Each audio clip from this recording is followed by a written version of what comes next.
Good evening. Welcome to Portland Community College Cascade Campus. We're so glad that you're here. I'm Elizabeth Ballou. I teach art history here at PCC Cascade, and I also co-direct the Paragon Arts Gallery with Dominic Amarin. As we begin the program tonight, I welcome Sandy Sampson to the stage to present our land acknowledgement. Hi. We would like to acknowledge the lands where we are guests and visitors here at PCC.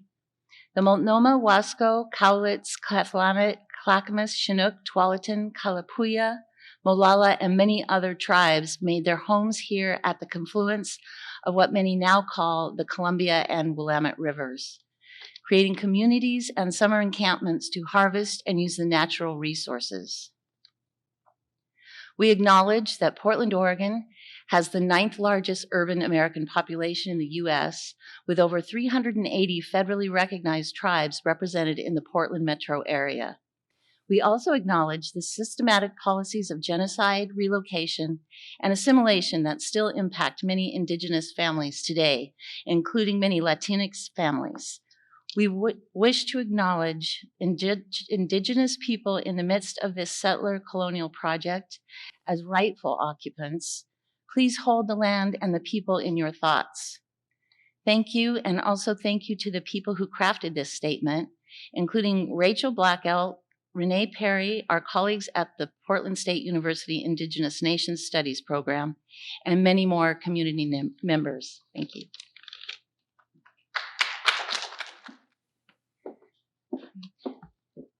It has been my privilege to be part of the Portland Women in Art Lecture Series Committee. PWALS, we have this endearing acronym, PWALS is what we call it, since we began organizing to bring speakers here 10 years ago. So we started this work 10 years ago. I'd like to introduce my esteemed committee members who are here tonight, the ones who are here tonight. And if you'll just sort of stand and wave. Christine Weber is art history instructor and art department chair at PCC Sylvania campus. Rachel Siegel is art instructor at Southeast campus. Brittany Kathy Adams is art instructor at Rock Creek campus. Sandy Sampson, art instructor here at Cascade campus. Alberto McElligan Hernandez is art history professor at Portland State University. Sue Taylor, professor emerita from Portland State University. Kelsey Biersa is a graduate of PCC and PSU and has been on the committee since she was a student here. And Alexandra Rosa, who I think is directing people still who are a little bit lost. She's an undergraduate student at Portland State. She's been awesome on our committee. So thanks to my colleagues. And some thank yous for the funding and staff support tonight to New Seasons, the Regional Arts and Culture Council. At PCC, we thank the offices of the campus presidents, the Women's Resource Centers, the Associated Students of PCC, the ASPCC, the Paragon Arts Gallery, and the PCC Cascade Bookstore, they're selling books tonight. At Portland State, we thank the College of the Arts, the School of Art and Design, and Professor Emerita Rita Robillard. David King, yay, is our AV support in the back. Thanks, David. And thanks to our PCC videographers for recording this. This event is being recorded and will be archived on the PWALS page of the PCC website. In addition to this support, we also rely on a fledgling account at the PCC Foundation that we are working to grow.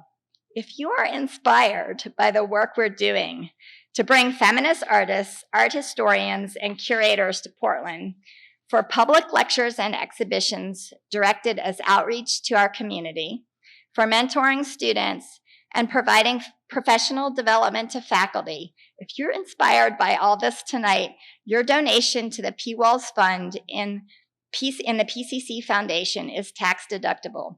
You could aim your smartphone right now, the camera, you could pull out your camera, if I can do that, and you could aim it at the QR code. Oh, I don't know if I can do it from this angle. And it will take you to the foundation website, and you can give there.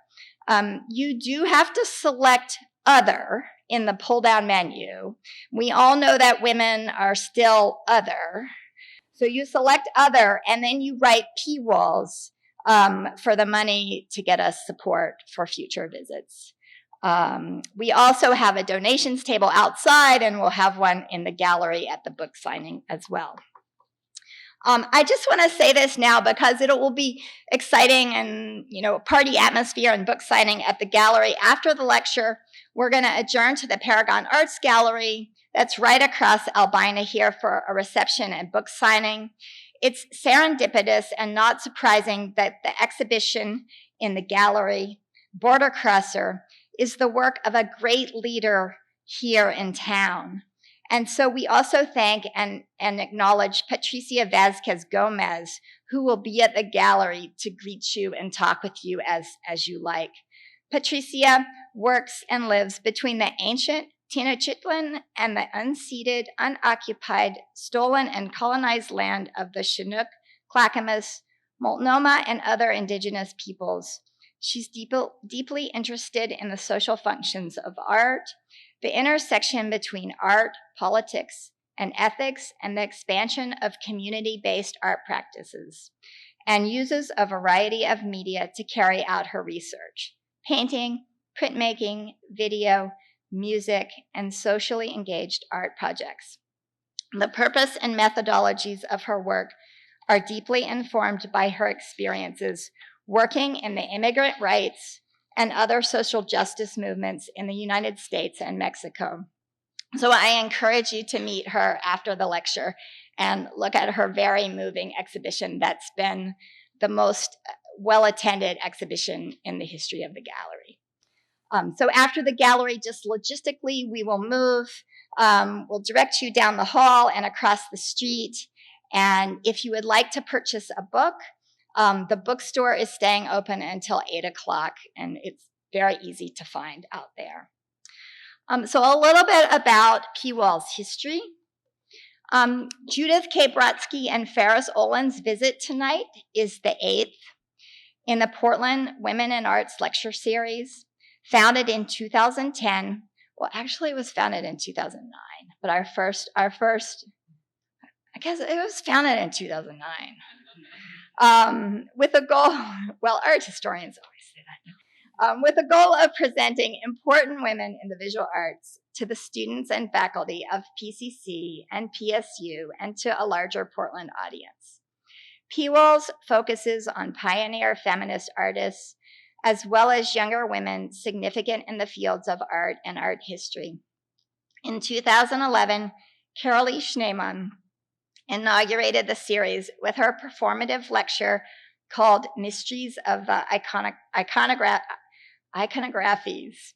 And she rocked the house. Like, after that, we could not stop. In 2012, Charlotta Kotick, curator emerita of the Brooklyn Museum, addressed the work of Louise Bourgeois.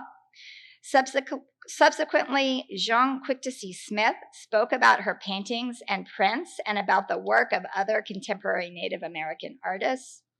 In 2015, Dr. Leslie King Hammond shared how she has leveraged research, writing, and curatorial endeavors to bring historical and contemporary African American artists into the canon of American art. Ellen Lesperance spoke about how she uses her paintings and knitted garments to pay tribute to feminist activism and direct action campaigns. In 2017, P. Walls organizers presented in a symposium format on contributions of women in art and design historically and in the present day, all tied to current debates around gender rights and roles of women in society. Last year, internationally acclaimed feminist artist Monica Meyer visited from Mexico City for her retrospective exhibition and lecture entitled Monica Meyer Translocal Translations 2017 to 2018. And then just this fall, the PWALS published a catalog in honor of Meyer's visit, which we're really excited about. And now I'd like to turn this over to Christine Weber to introduce our guests. Thank you.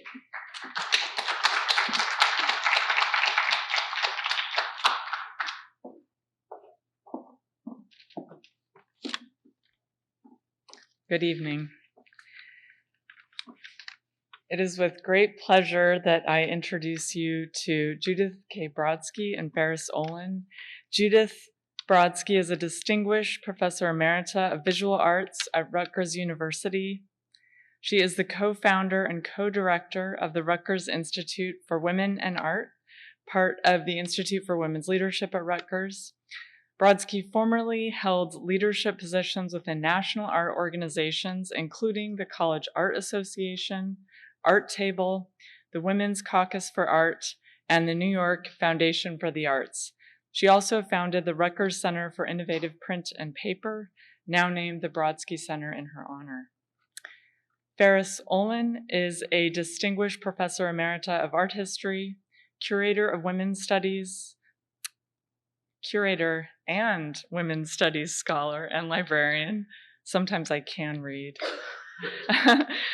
Olin has held numerous leadership positions at Rutgers University, including co-founder and co-director of the Rutgers Institute for Women in Art.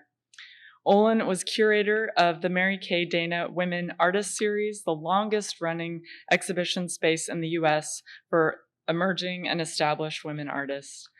She also was founding head of the Marjorie Summers Foster Center, executive officer of the Rutgers Institute for Research on Women, the Blanche, Edith, and Irving Laurie New Jersey Chair in Women's Studies, and director of the University Art Library.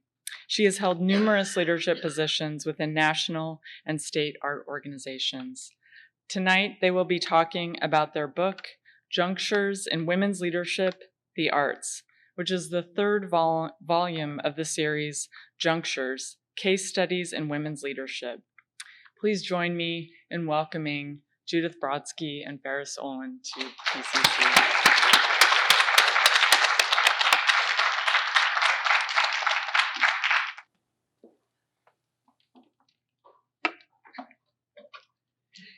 Thank you for the very nice introduction. Judy and I want to thank PWALS for their wonderful organization and for hosting us so beautifully these few days, and also really enjoyed meeting with the students. Thank you so much, and good evening to everybody. We're so pleased to be here, to have been invited to present our book to you. As has been written about since the civil rights and feminist art movements, we are all aware of living in a patriarchal society which has privileged white males.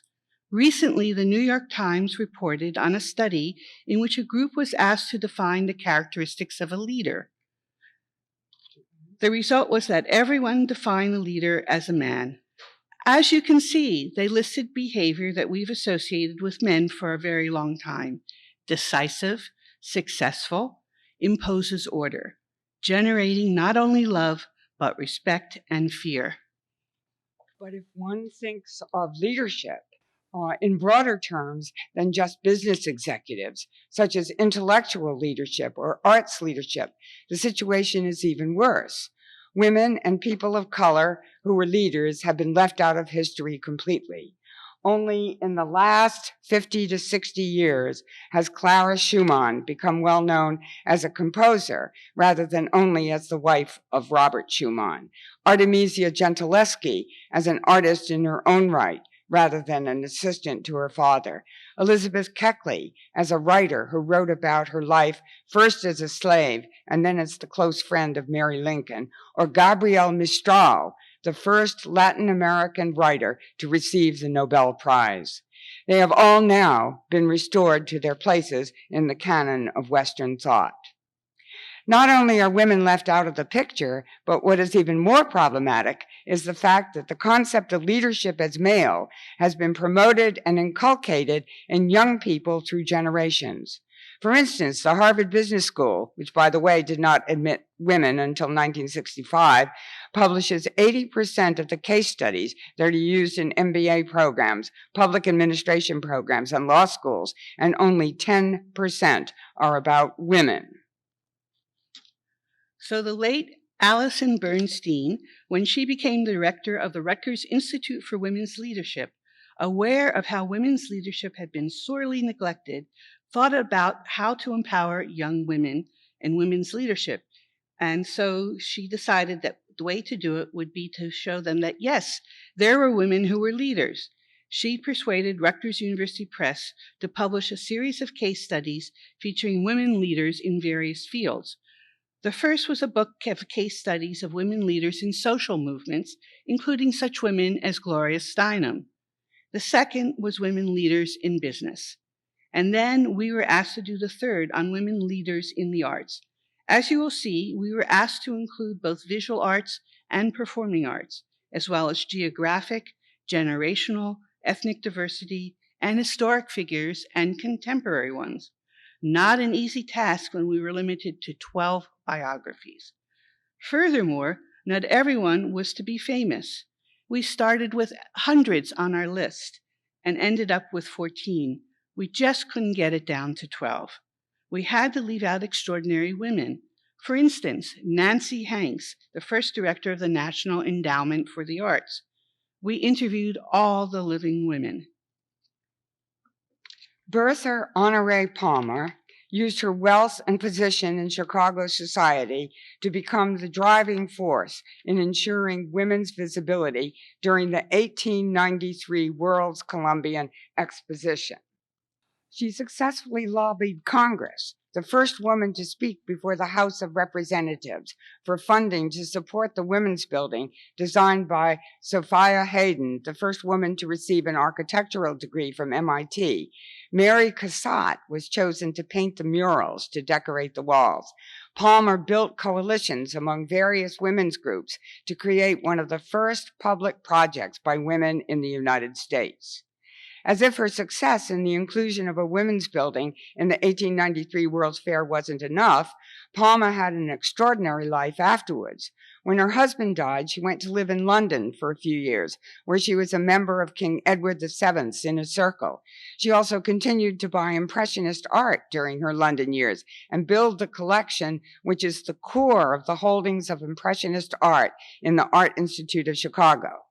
As you can see, she dressed to kill and was known for her jewels. According to Aline Saarinen, so fabulous were her jewels, I'm quoting now, that a newspaper declared that when she appeared on the SS Kaiser Wilhelm der Grosse with a tiara of diamonds as large as lima beans, a corsage panned with diamonds, a sunburst as big as a baseball, a stomacher of diamonds, and all the pearls around her neck, Alois Bergskeller of the Metropolitan Opera, who was singing at the ship's concert, stopped right in the middle of a high note.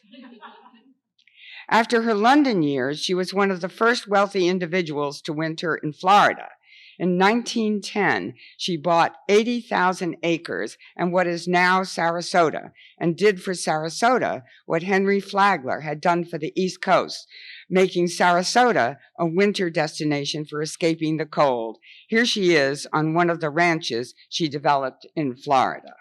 Louise Noun was a scholar, curator, feminist, philanthropist, social activist, and civil liberties advocate who worked tirelessly on behalf of free speech, fair housing, and women's rights. In 1969, she gave up many of the other activities to focus her energy on art collecting, exclusively collecting art by women artists of the 20th century. The hallmark of her collection was this Frida Kahlo work that she purchased for $85,000, but sold a decade later for $1.6 million. She used the proceeds of the sale to endow a research center on women's history at the University of Iowa. and these are a sample of Noun's scholarly output. Noun told me proudly that she was a feminist and a troublemaker. Noun did all of this despite the discrimination she had endured when she was a graduate student in Paul Sachs' famous seminar at Harvard, while he helped his male students achieve star careers, becoming directors of most of the major museums in the United States. When Noun asked him for a recommendation, he said she should go back to Des Moines and get married. He said that he would not even recommend her for a docent position. Note that half of the class consists of women, none of whom had careers the way the men had.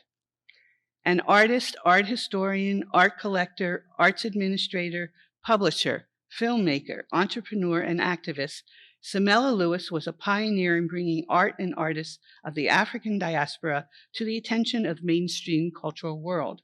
I first interviewed Lewis when I was writing my dissertation on women art collectors, and since then have interviewed her several times.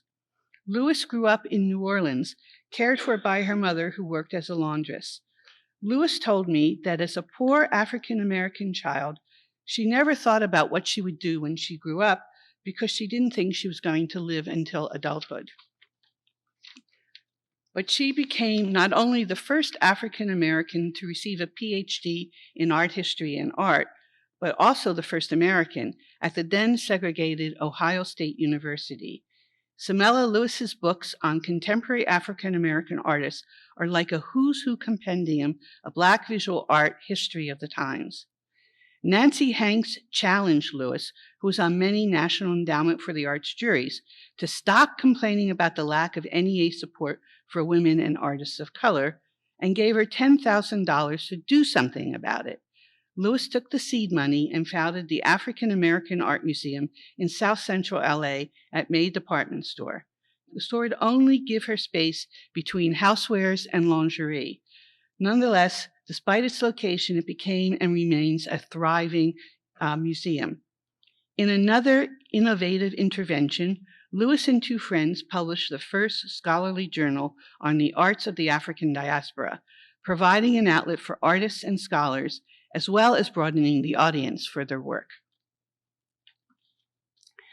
Women in the visual arts were the first to protest discrimination, but they were followed by women in the performing arts, like Julia Miles in the 1980s, who was horrified by the realization that less than 7% of the plays produced in the United States were by women playwrights. To remedy the situation, she founded the Women's Project Theater, which by the second decade of the 21st century has produced over 600 fully developed plays and experimental projects and nurtured hundreds of women playwrights, producers, and directors who went on to become significant in the theater world. Today, the number of performances of plays by women has risen to about 25%. Not perfect, but nevertheless significant progress. Miriam Colon was one of the first Latinx to achieve a career in Hollywood and television in the middle of the 20th century, of course, always in secondary roles.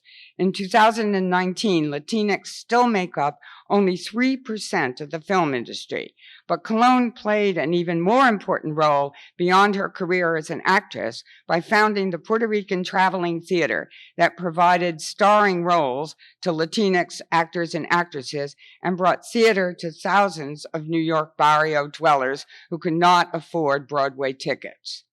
When President Obama presented the National Arts Award to Colon, he said, "Miriam Colon has been a trailblazer and opened doors for generations of Hispanic actors. All the honorees do what they do because of some urgent inner force, and as a result, they help us understand ourselves in ways that we might not otherwise recognize." That perfectly describes Colon, who started out as a poor kid in a regional Puerto Rican city. We interviewed Colon shortly before she died. We feel so lucky to have met her. Here she is in her last film role only a few years ago. The renowned artist Jean Quick-to-See Smith, who was here under P. Wall's auspices in 2013, is a member of the Confederated Salish and Kootenai Nation. Through forming collaboratives with other Indigenous artists, she was able to bring the First Nation artists to the attention of the mainstream as artists rather than as makers of souvenir crafts. Here are two prints by Jean Quick to C. Smith, showing her activist iconography related to identity and representation. On the left is What is an American? And on the right, Indian men wear shirts and ties, both created at the Brodsky Center. If you have traveled through the Denver Art Museum and Art Airport, you would have walked on one of Smith's public commissions. This work on paper is entitled Paper Dolls for a Post-Columbian World, with ensembles contributed by the U.S. government. It depicts the Plenty Horse family and several outfits, including smallpox suits, referring to the historical fact that the U.S. government gave smallpox-infected blankets to Native peoples on purpose. This print was created to critique the 500th anniversary of Columbus's discovery of America. Martha Wilson is a leader in establishing the fields of artist books and performance art as valued art practices, and also is known for her activism, particularly her support for artists attacked by the far right during the culture wars of the 1990s. She is a performance artist who takes on different personae, usually public figures and political figures. Here she is as Bill Clinton, and here you see her as Donald Trump. Anne Darnancourt, director of the Philadelphia Museum of Art from 1982 to 2008, was larger than life. While she wasn't the first woman to head a major museum in the United States, she broke the glass ceiling to become an international figure, a symbol for the effectiveness of women at the helm of large art institutions. She took over the museum when it was in bad shape, low attendance, and an inadequate budget. As other women have done, she stepped up to the plate and brought back an institution that was in trouble, so that today it is a shining example of a revived museum. Here is Anne Darnancourt showing Hillary Clinton around the galleries. One of Darnancourt's innovations was to make the museum a place that was comfortable rather than formidable. By taking such actions as placing a statue of Rocky on the grounds of the museum, she doubled and tripled audiences for the museum. Bernice Steinbaum was fed up with how women artists were left out of art history, so she decided to open a gallery that would feature only women artists and artists of color. But not a modest gallery in some out-of-the-way New York neighborhood. Instead, as she herself describes, I found a space on Madison Avenue with a rent of $5,000 a month. My husband was appalled and reminded me I didn't have any art to show. Not to worry, I said, we'll use what we have in the house. I called the New York Times and said that I was having an important show and they should come to the opening with a camera. I think they were so taken with my naivete and chutzpah that they actually came. They gave me a page and a half and I was in business. She certainly was in business. It was Steinbaum who first pioneered a market for contemporary women artists and artists of color. Steinbaum was mentored in the ways of the art world by Miriam Schapiro, one of the most important figures in the feminist art movement. I knew them both, and it was wonderful to be in their company. They were two stereotypic New York ladies. They loved to gossip and laugh, but behind their seemingly trivial exteriors, they were ambitious, smart, and dedicated to helping women artists. The African-American painter Faith Ringgold also got her start from Steinbaum, and I'm happy to say she has gone on to become one of America's best-known contemporary artists. She just had her first European retrospective at the Serpentine Gallery in London. And last year, her painting, American Series Number 20, Die, was acquired by the Museum of Modern Art, New York, where it is now on view in the same gallery as Picasso's Demoiselle d'Avignon. Jawala Willa Jo Zalar founded the dance company Urban Bushwomen in reaction to impediments she experienced as an African-American woman. As a non-traditional dancer, she had the wrong shape, wrong technique, or wrong body type for contemporary dance companies. Urban Bushwomen is an all-female, all-African-American company that performs stories based on the African-American experience. This still is from Hair Stories, a dance performance about African-American women's obsession and hair. Urban bushwomen also dances and uses work with communities on social justice issues. Zolar told us that she didn't know that there even were white people when she was growing up because she lived in a Black section of her city and only saw Blacks. Acting on her belief that, quote, printmaking and papermaking are artistic strategies that can make a difference in the lives of people in oppressed and impoverished communities, unquote, artist Kim Berman founded Artist Proof Studio in Johannesburg, South Africa. As she herself writes, quote, I wanted to be part of building a post-apartheid South Africa, so I sold my car and possessions, brought a French tool etching press, and started a studio for the community of Black artists, unquote. Artist Proof Studio is thriving, and the paper-making project, Fumani Paper, that involved teaching women in rural villages across South Africa how to make paper, has enabled poor women to become economically self-sustaining because the government buys all the paper they produce to use for official documents and for a currency, since it is archival. Egyptian-born, London-based Ghislaine Tawadros immigrated to London as a child. In Egypt, she had suffered discrimination in her school, where the teachers refused to believe that a little Egyptian girl could perform academically as well as the English white children. As Innova's founding director, her efforts to promote artists from the African and Asian diasporas had an enormous impact on establishing diversity in British culture. These women, Jo Smith and Val Diandula, are two of the youngest in the book. They are social entrepreneurs in Laos who founded a weaving concern that empowers women economically and socially while preserving the Lao textile traditions. They work with NGOs, the United Nations, various ethnic groups in the country, and the government, which has recognized their successes and supports their efforts. So, what did these women achieve? It's a mixed bag, or one might ask, is the glass half full or half empty? A lasting achievement is the interest in restoring women to history. In the visual arts, it started with Linda Nochlund's essay published in 1971, Why Have There Been No Great Women Artists? Here is her amusing illustration showing how we accept women as sex objects, but laugh when presented with a man similarly objectified. With her co-curator, Anne Sutherland Harris, Nochlund went on to mount Women Artists 1850 to 1950, the first exhibition restoring women artists of past centuries to visibility. This famous photo, taken in 1950, shows the New York art world at its height and most machismo. The only woman is there because Hedda Stern was married to Adolf Gottlieb, and she came with him to the photo shoot. Ironically, the photographer was a woman, thus showing how ingrained male superiority was in the patriarchal society of the time. Even women subscribed to it. By 1980, however, 30 years later, thanks to the American feminist art movement of the 1970s, Art News could publish a photo like this one on its cover. In the last decades, music historians have also begun the task of restoring women composers to history, and they have unearthed extraordinary women, including the African-American Florence Price, recognized now as one of the first symphonic composers in the United States.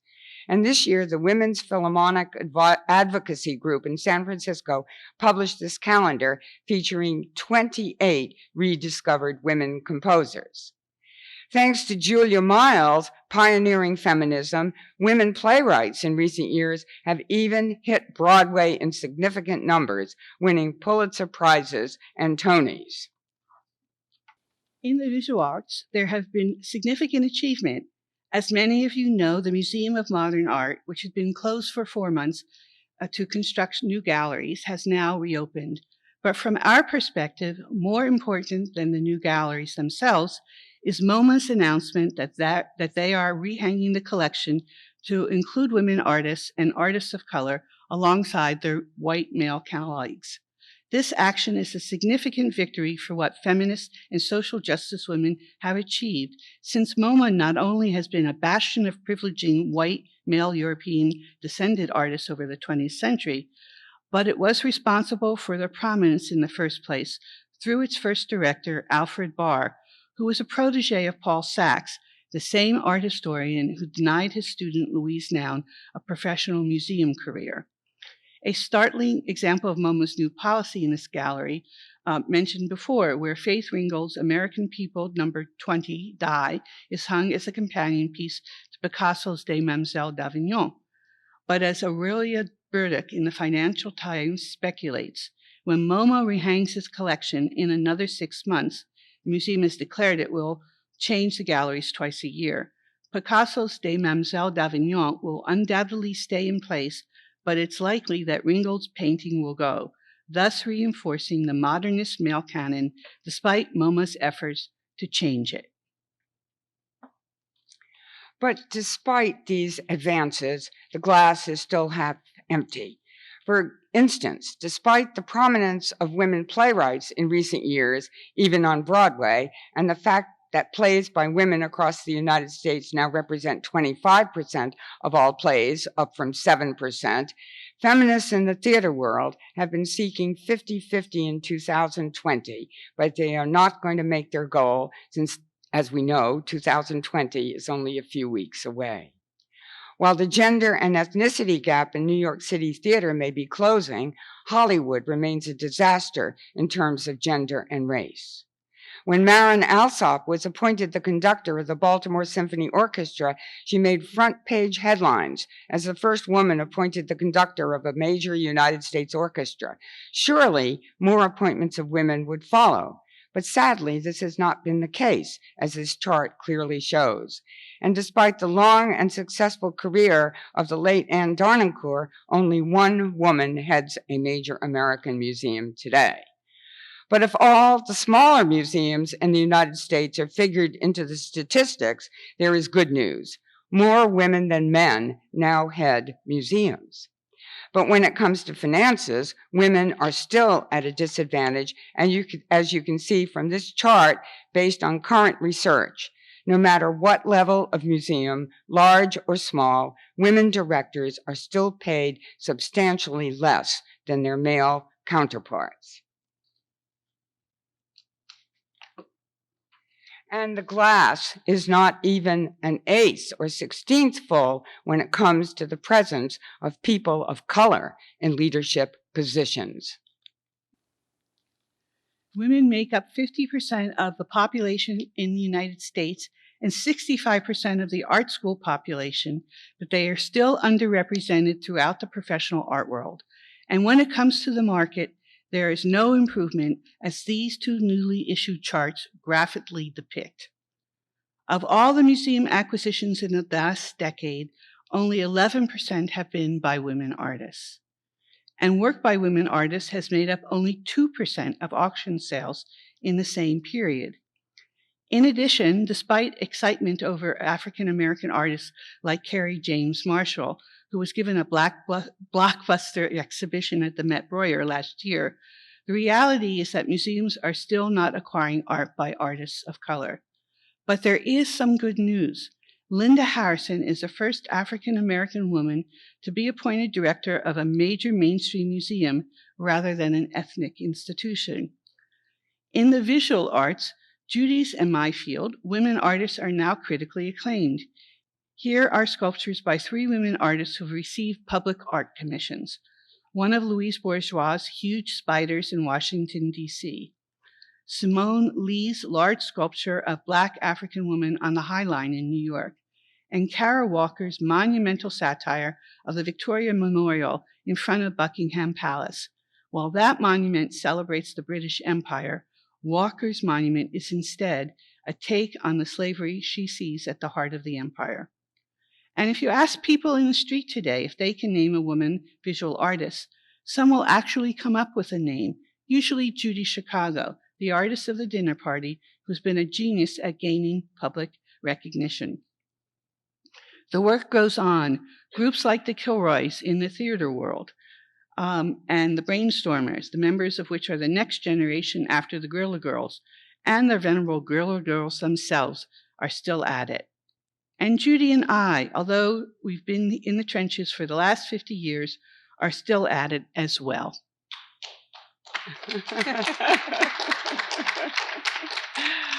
To conclude, we want to go back to our case studies.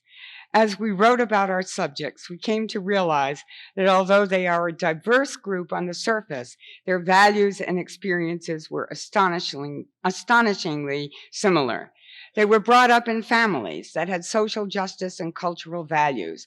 John Quick-to-See Smith's father was a poor, itinerant horse trader, but he collected Western art.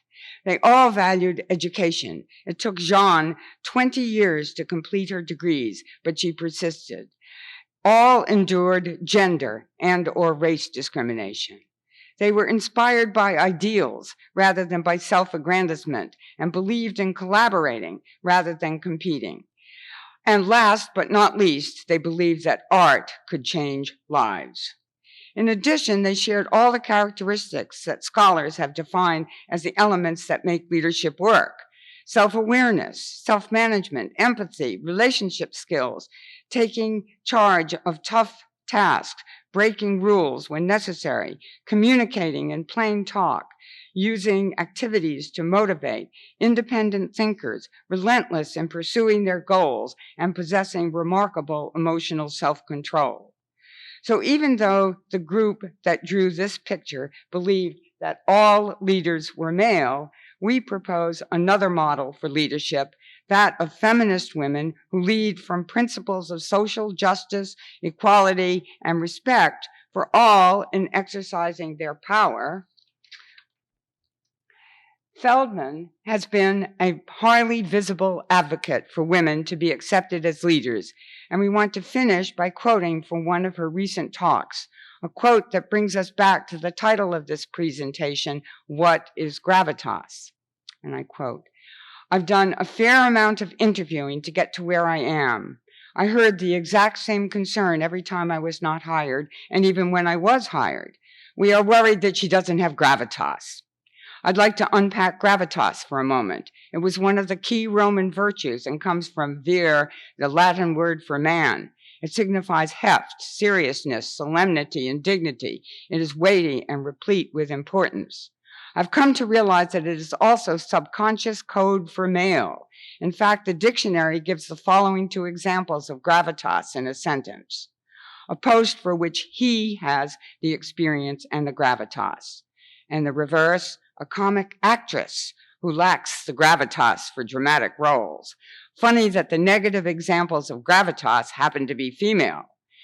Please understand that my beef isn't with the word gravitas itself, it's with the cowardly discrimination that hides behind the use of the word. It's this thinking: women don't have gravitas, leaders must have gravitas, women can't be leaders. So we are here to prove the definition of gravitas wrong. As leaders for social justice in the art world ourselves, we are pledged to continue the quest for inclusivity in the arts. Thank you for being here tonight, and we're happy to answer any questions.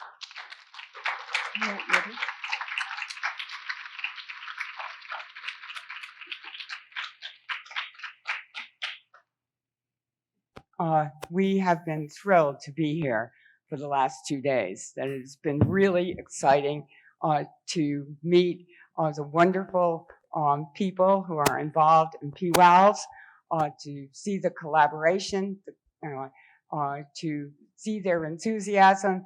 They are the epitome of the kinds of leaders that we are talking about, and we are thrilled to have met them. And we are also thrilled to have met the students. It was a real pleasure to talk with students over the last couple of days and hear what their ideas were. We learned so much from students. We'll take a question.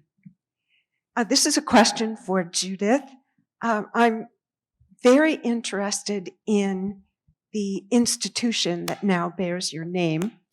And I wonder if you could share with the group a little bit about your founding of the Center for the Innovative Print and what the major challenges were for you and how it came about that the institution now bears your name. Well, I couldn't quite hear. how it came about and how come it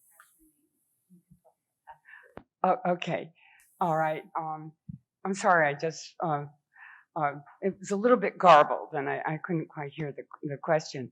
Let me see where I should start. Okay. I was involved, as Ferris has been also, in the women's movement in art, the feminist movement in art from the early 1970s. So inculcated those principles of diversity, equality, inclusivity at that time. And I've operated out of that ever since. As I said to the students yesterday, it was also an intellectual experience for me to get involved with the feminist art movement because it was so, it helped me realize the kinds of things I was trying to do in my art, and it helped me define my goals as an artist as well as someone who was seeking social justice. So anyway, I went to, I started elsewhere, and I then became a professor at Rutgers, and then I moved into administration at Rutgers, and I became first a department chair and then a dean and then associate provost of one of the Rutgers campuses.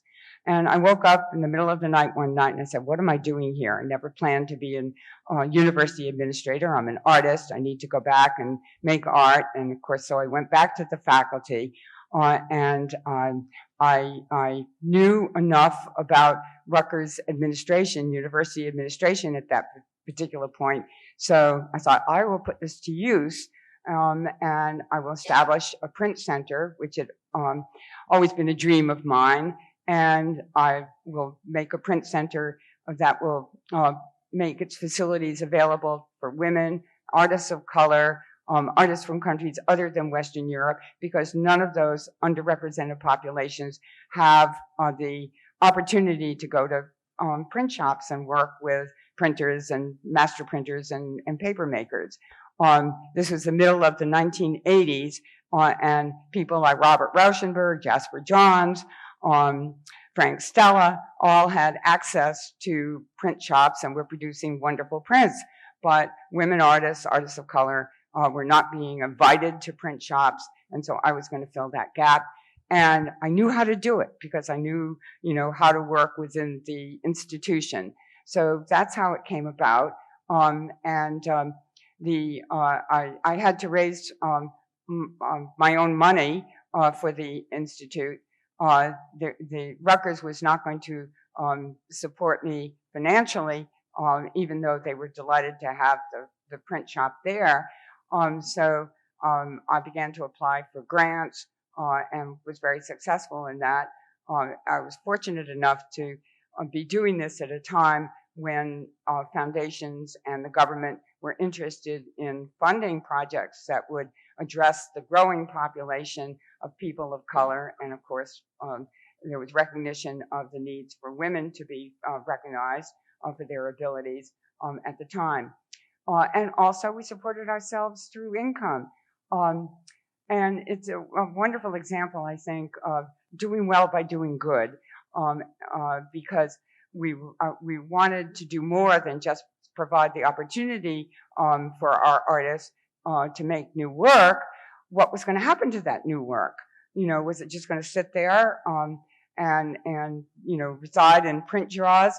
So I actually decided that it was time to promote these artists and promote their work. And so I trundled off with my portfolio to various museums and showed prints not only in the United States, but in Europe as well.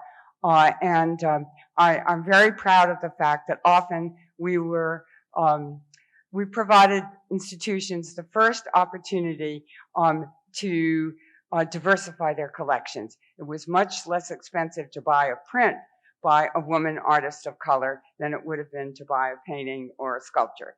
So we were really part of the whole move to diversify institutions as well as to provide opportunities for women and artists of color.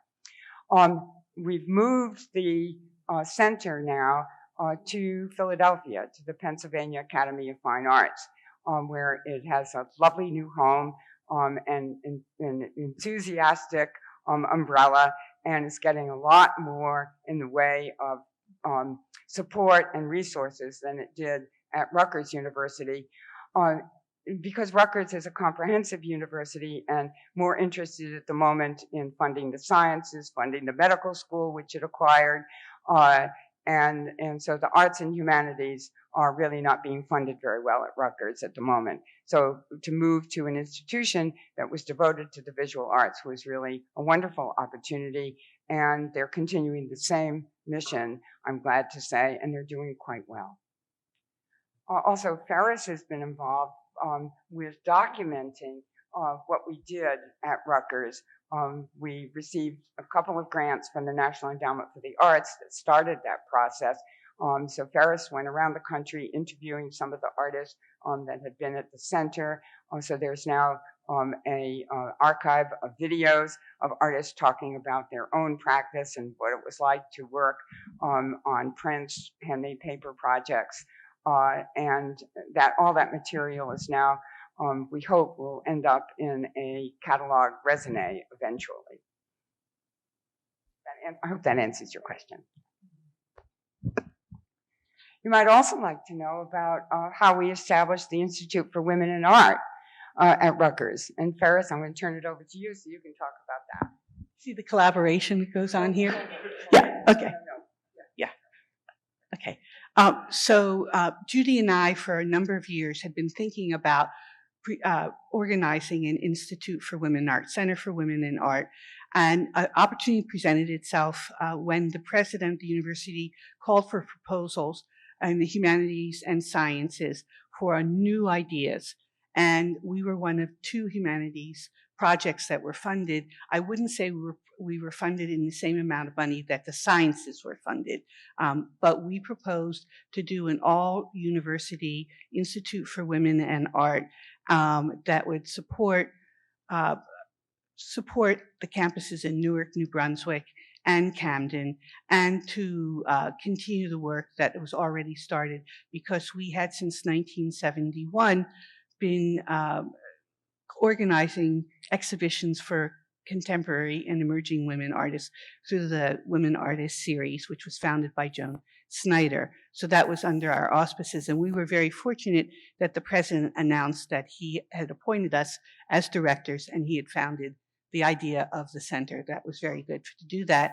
And then we worked with our colleagues to develop a number of projects, and were successful in grant writing to develop a project archiving all the women artists' archives in the country. So there's a directory online for doing that research if you're a curator or an art historian. We also proposed with some colleagues around the country, Judy Chicago, Arlene Raven, Susan Fisher Sterling at the National Museum of Women in the Arts. At a time, 2005, 2006, when we knew in 2007 the Sackler Center for Feminist Art was going to open at the Brooklyn Museum, but also it was the anniversary of the founding of the National Museum of Women in the Arts. It was an anniversary milestone for the Women Artists series. And so we got together, and out of that we founded the Feminist Art Project, which is based at the center, the Institute itself. And by the way, the Institute is now called the Center for Women in the Arts and Humanities, and it continues right now. The Feminist Art Project runs a day of feminist sessions within the College Art Association annual conference, which we feel has, been an extraordinary achievement to have something that focuses on feminist art as an official part of the program, rather than something that's peripheral and off to the side. So every Saturday in that conference, which attracts anywhere from 6,000 to 8,000 people, they come on Saturday to listen to women who are on the leading edge of all of these ideas. And in recent years, it's increasingly been focused on issues of women of color, and also issues of people who do not define themselves as binary. So the other thing in founding the Institute for Women in Art, our feeling was that we could bring together all the art that was going on at the various campuses, Rutgers has really been an extraordinary institution in the sense of being a leader in feminist and Black studies, and the faculty at various points. I don't know. I haven't followed it recently.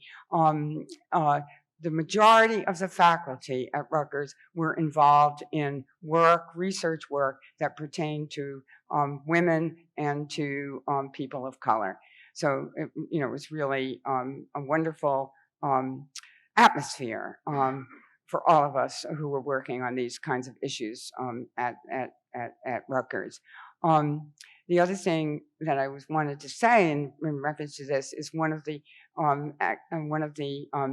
activities that we took over was the Women Artists series, which is the longest running continuous series to focus on women artists in the United States.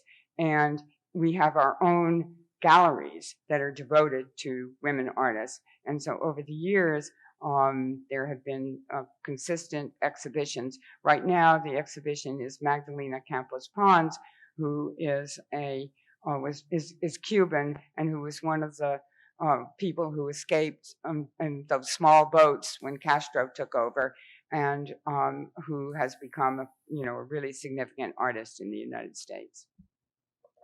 And following up on what Judy has said, the environment at Rutgers is particularly wonderful for us because we, at the Institute for Women and Art, Center for Women in the Arts and Humanities, we are part of a consortium of centers focused on women's leadership, about 10 of them, under the umbrella of the Institute for Women's Leadership, which was the one that commissioned us to do this particular book.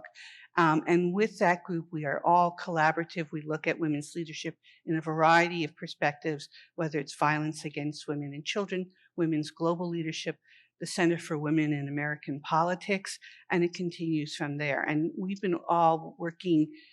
We're one of the younger institutes, and we've been together now probably almost 2 decades, but the other ones have been around for 30 and 40 years. So it keeps building and building and building, and we're very happy to see that, and also to work with students as well as with our colleagues. Other questions? Comments? Oh, Brittany. Yeah. Hi. Hi. I'm actually really glad that I heard you say non-binary. I was listening to a few of my students talk about feminism. Sorry, it doesn't articulate. Try again. Oh, hello? Yes. It's echoing? Yeah. Okay. I wanted to ask you because I heard you say something about non-binary, and a couple of my students were talking about how feminism isn't important anymore because it doesn't recognize non-binary peoples. And I was kind of curious about what your thoughts were on that when I was listening to them talk about that. Well, I don't think that's really the case, but it may be at different institutions along the way. Many women's studies programs or departments have changed their names to women's studies and women and sexuality studies. Our program is now a women and gender studies department, and it offers a PhD, which is a really, I think, a wonderful thing. When I was in graduate school, I was a returning student to get my PhD. There was only a graduate certificate in women's studies. Now we have a PhD. At least in institutions I've been involved with, we do recognize gender fluidity, binary, and so forth. What was it? The question was About binary. Yeah. Oh, well, I think you answered the question. I think at the moment, the artist who's in residence at the Brodsky Center at Pennsylvania Academy of Fine Arts is a gay Black artist whose work is about his sexuality. So it gives you a sense of, the kind of thing that, that we're concerned with, so that we're, expand beyond the binary, and include people who identify as non-binary. I think that the importance of language, in this is so significant too. And on the Brodsky Center website now, the director, there's always a page for the director. I'm no longer, the director. It's moved on into, succession, which I'm delighted about. Because you always wonder, as a founder of something, whether it's going to last beyond you. So it's very exciting, to have that happen. But anyway, she has on it, how she identifies, and what pronouns to use. So we're very much aware of, of what is going on right now, which is absolutely wonderful. I'm currently doing another book right now on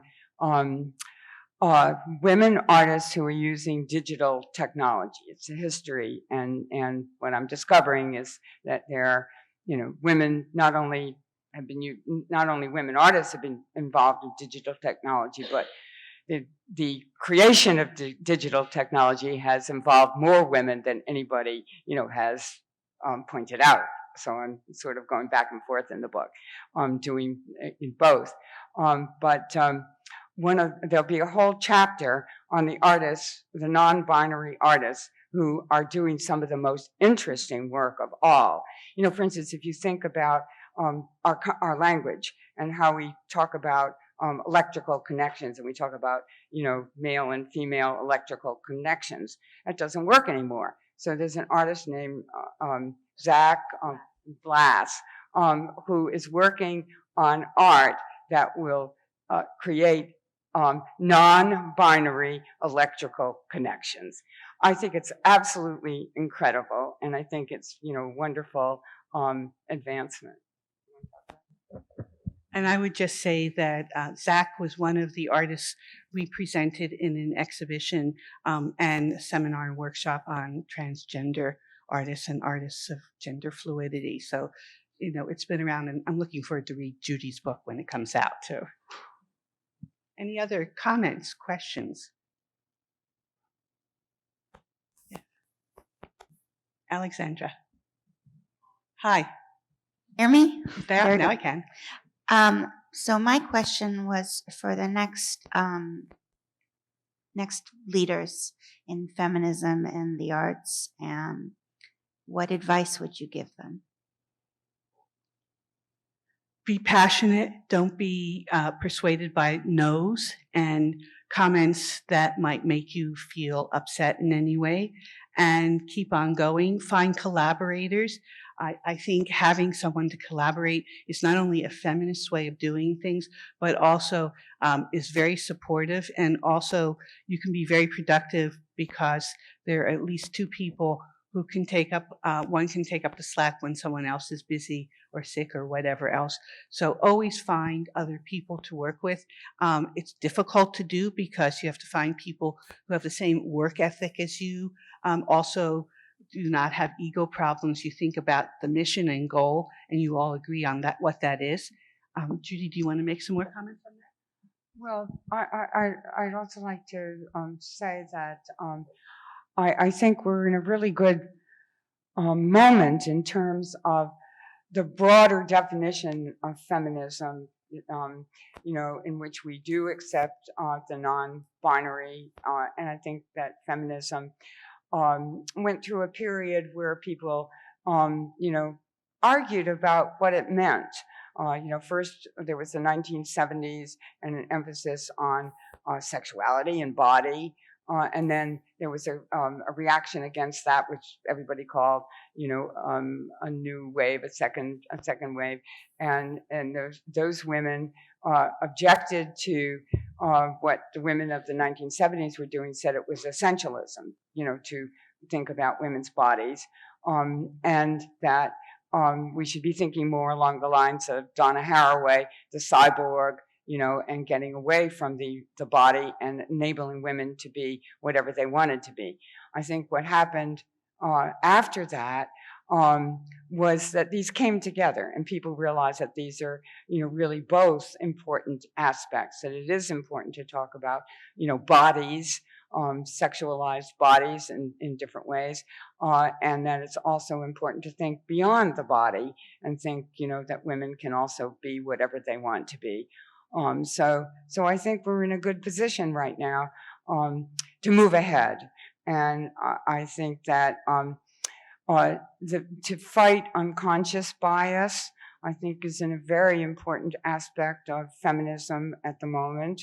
I think that many people now talk about feminism as a movement, as one of the most important movements for social justice for everyone. I think the idea of globalism is tremendously important, right now in terms of feminism. We also have to look at our own society as well and continue to correct imbalances. So I think those are some of the things that are the future of feminism. And good luck.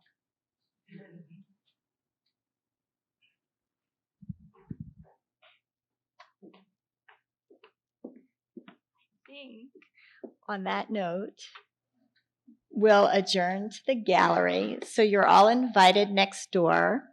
Just head out the door, down the hallway toward Killingsworth. The bookstore is there. They're open until 8 o'clock. And then pop across Albina, and Judy and Ferris will be in the gallery. We have lots of food and drink. So join us. Thank you.